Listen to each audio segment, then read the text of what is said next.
What's up, it's Gene, your coach and motivated impact storyteller. This is Genius Motivation. I'm here to help you to believe that you're worthy to be great. What's up, Instagram? Hey, I decided to do Instagram Live. I haven't done many of these, but today I decided, you know what? I'm at home. We got this quarantine thing going on because of this virus situation. So let me do an Instagram Live. And what I want to talk to you guys about is don't be afraid to take a chance on yourself. See, a lot of y'all about to get a reality check that I got back in 2010. You know what I'm saying? You're going to realize that you're at a job. There's no loyalty in business when it pertains to a job. You know, when businesses get in trouble, they have to make tough decisions. And those decisions will not be personal. They will be business. So therefore, you'll be laid off. You won't be able to get paid. All these different situations that can happen when you have a downturn like we're having in America and around the world, right? So in 2010, I learned this the hard way. And that's what motivated me to start a business. That's what motivated me to find my gifts so I could take a chance on myself in this world. See, I used to work for this organization, right? And what I used to do is I rehab people with cancer, diabetes, HIV, you name it. And this organization was a nonprofit, and they got in some financial trouble. And the way they was funded is by the amount of attendance that we had in all the different centers. So I got this great idea one day, and I decided, you know what? There's not that many people coming to the center that I was in charge of. So I was sitting down brainstorming, and I decided to do something I never did before. I decided to put together an aerobic program for people who had chronic diseases, right? Now, the thing about this was a high-risk population. You had so many people with sicknesses that you can easily put yourself in a situation where somebody can pass out or worse, you know what I'm saying? So I had to be very strategic about writing this aerobic program. And part of what I did is I went to my different cancer patients, people with HIV, and I asked them, was this something they was interested in? They said yes. So then I went and asked them what type of music they would like to hear. So I got all these oldest songs. I got all these songs that I personally would listen to. But it would be good for that population of individuals. And another thing I had to do is I had to study different meds they was on. It was just so much, right? But I did all of this at home because I did my research and I realized that if you're an hourly employee and you create something on your own at home, that the company that you're working for cannot claim it as their own, saying that they were paying you to do that particular project. Now, it was something that I decided to do. They had brought the idea to me before, but I never did it before. So I say, I didn't want to take the responsibility and create this aerobic program. Now, the organization I was working for, they did not help me. They didn't put no money into it. They didn't give me no supplies. I used my own paper that I bought. I used my own printer. I used my own mind. I used my own creativity. And then I launched this aerobic program. Now, I'm going to be honest with you. The guy that was over the organization, he was not for some type of aerobic program. He didn't think it was going to be something that's going to be good. So therefore, he didn't want to put no resources in it, right? So when I started this program, it became popular. Now, the most people that we would have at the centers working out when we was rehabbing the cancer patients and HIV patients will maybe be about 10 people. I had 40 people coming to my aerobic classes. Man, let me tell you something. That class became so popular in that community, they put it in the local paper and everything else. So I'm going to give you an example. Let me check this out. I don't want y'all to think I'm making this up. So this was what I created. It was gentle exercise with Gene. You know what I'm saying? Now, it wasn't that gentle, I'm going to be honest with you. But the people loved it. It blew up. This was something that I did off my own creativity, right? But I didn't realize at that point that I was so creative as a person. I didn't realize that I could make something just by thinking of an idea, executing on an idea, and make it become a reality. So I discovered that within myself. Now, the guy that owned the Action Nonprofit organization, he sent one of his executives to come meet with me, right? So I'm thinking they come to meet with me to talk to me about, hey, possibly give me a raise because I'm doing all this extra work. No. The guy came and they said, hey, G, you doing such a good job here. Mr. I'm not going to say his name, the owner says he would like to have the blueprint of the aerobic program that you created. I say, absolutely not. He said, well, we do pay you to be here. I say, you pay me to be here, but you didn't pay me to create it. I spent time, hours on that, a month actually. I spent my money on my own paper, my own ink cartridges, all of that. Y'all didn't pay me for none of that. So I'm not giving you the blueprint.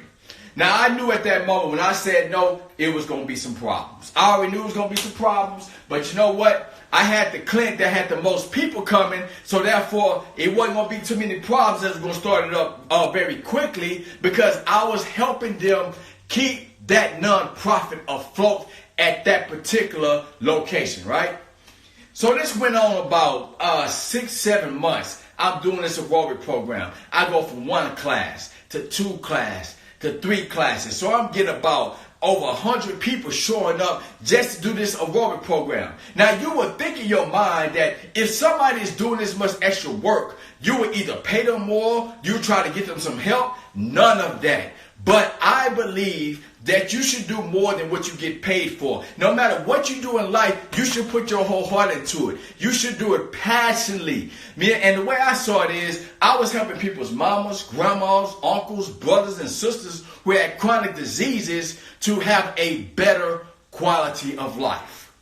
So now I'm thinking to myself, you know what? I've been doing this for about 6-7 months. I'm not getting paid more. So I am going to apply for a position in the management, right? So I applied for this management position, and I figured, man, I got a good chance of getting it. Well, we had a meeting, and it was the owner and all of us that had centers. They had about 8 centers in the whole area that I live in. It was 8 centers. Mine had the most people coming to it. So we all had to meet, and we met with some of the patients, and they was talking about the experience they was getting in different centers, and they all kept talking about how they love coming to my center because I had this aerobic program. Now, the owner of the organization is standing right by me. I'm talking to him, but I kind of, you know how when you're talking to somebody and you can tell they're not really paying attention to you, or something may be up. I got this feeling that something was up, something he wasn't telling me, because he kind of was ignoring me, and he was kind of having a little small talk. You know what I'm saying? He wasn't really engaging me. So about 2 weeks later, I get a call from another executive say, hey, we're going to come to the center. No. They called me and said, we know you applied for the management position. We'll be discussing that with you some later on, right? I said, cool. So I'm at the center one night, and it's about, 2 weeks later. 2 executives come to the actual clinic that I'm in charge of. They walk in there and they tell me, they say, hey, we want to let you know that the funding is down for all the centers, and we have to make some tough decisions. So we're deciding that we know that you have a lot of people coming here. We know that you've been doing a good job. You're teaching all these aerobic programs. But we're going to have to let you know that at the end of the week, you no longer will be employed. So we want you to sign this piece of paper. We're going to give you a severance of a week's pay, because after this week, we have to shut down this clinic. Now, I was devastated. I was lost. I was confused. But I learned a lesson at that particular moment, that you should never put your destiny in somebody else's hands. Anytime you're on a job or whatever you're doing, always keep in mind that when things turn for the worse, or they get in a position that's going to be hard times, they are going to get rid of you before they get rid of themselves. So I made a commitment to myself at that moment that one day I am going to discover a way to create a business. I'm discovering a way to be able to earn income on my own. I am going to give myself a chance in life, but I need to discover what gifts that I have that's going to allow me to give myself a chance. And you see, over time, as I deconstructed how I create that program, I started thinking, how did I persuade all these people with chronic illnesses to come to that particular program? Well, the way I did it, and I didn't even know what I was doing, is I was telling stories. I was telling stories about people I saw online that did aerobics. I was telling stories about friends that I knew would do aerobics. That had family members that were sick from water aerobics, you name it.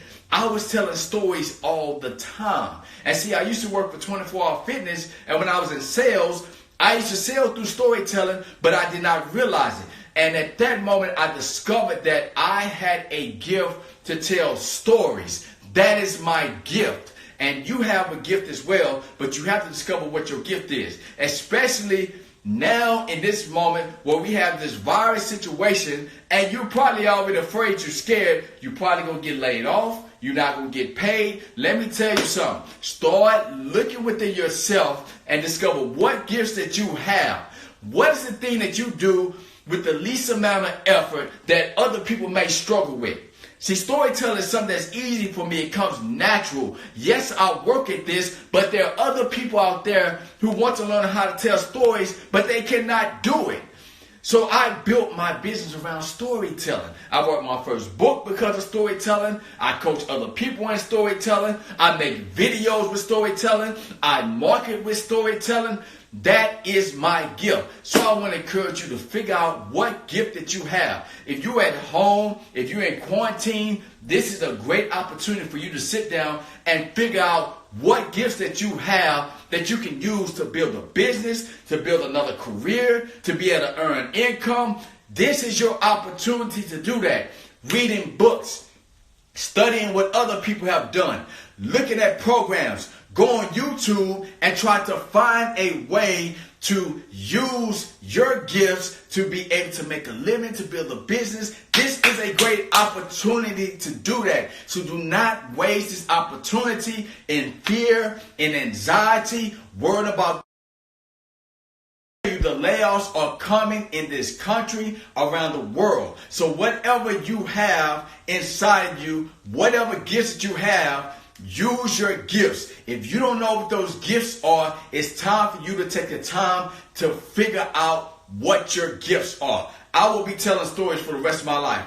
I love telling stories. This is something that I'm obsessed with. But what is it that you have? What is your gift? What are you passionate about? This is a great opportunity for you to figure that out, because them people lay you off that job. I'm going to tell you something. You're going to be so frustrated. You're going to be shocked. You're going to discover, like I did, there is no loyalty in business. There's no loyalty when you're on a job. The moment they get in trouble, they are going to lay you off. They don't care if you can pay your bills. They don't care what happens, because now you're not an asset. You are a liability. So give yourself a chance. Start looking at what you have that's going to allow you to have an impact in this world, that's going to allow you to build a business, that's going to allow you to own something. Ownership is huge. Get something that you own, that you create, because when you create something and you own it, you can control the cost, the prices of it. You can control what happens with that thing. But if you don't own anything, there is nothing you can do when we have a downturn like this. So I want to encourage you to figure out what your gifts and give yourself a chance. Give yourself a chance to live your dreams. Give yourself a chance to realize your goals. But the only way you can do that is you must sit down and figure out your gifts. Hey, I want to spend some time with y'all and talk to you all. I know I did Instagram Live a lot, but this is my opportunity to do it. Oh, I'm way back at to you. What's up? What's the deal? I'm way back to you. Look, I'm just a hood cat that went and got educated, and I'm figuring out this whole business thing. You know what I'm saying? If I can do it, you can do it. But I'm going to tell you straight up, we are about to have some dark moments in this country. But one or two things is going to happen. Some of us are going to rise, and some of us are going to fall. So you have to ask yourself the question, are you going to rise or are you going to fall? But it's all going to start with you discovering your God-given gifts. Look inside yourself, figure out what you can do. Because I'm telling you, you putting your destiny in somebody else's hands, you're going to find out real quick that when new people lay you off and you sit down pissed off like I was, and you shocked, you feel unappreciated, you feel like they done you wrong. But you have to realize this. It's not their responsibility to make sure you live your destiny in this world. That is your responsibility. Discover your gifts and give yourself a chance in life. Hey man, much love to you all. Thank you all for watching my videos and stuff. Hey, I really enjoy making videos for y'all. This is my heart. I'm going to keep doing it as we go through this tough time. So check out my videos. I'll be posting.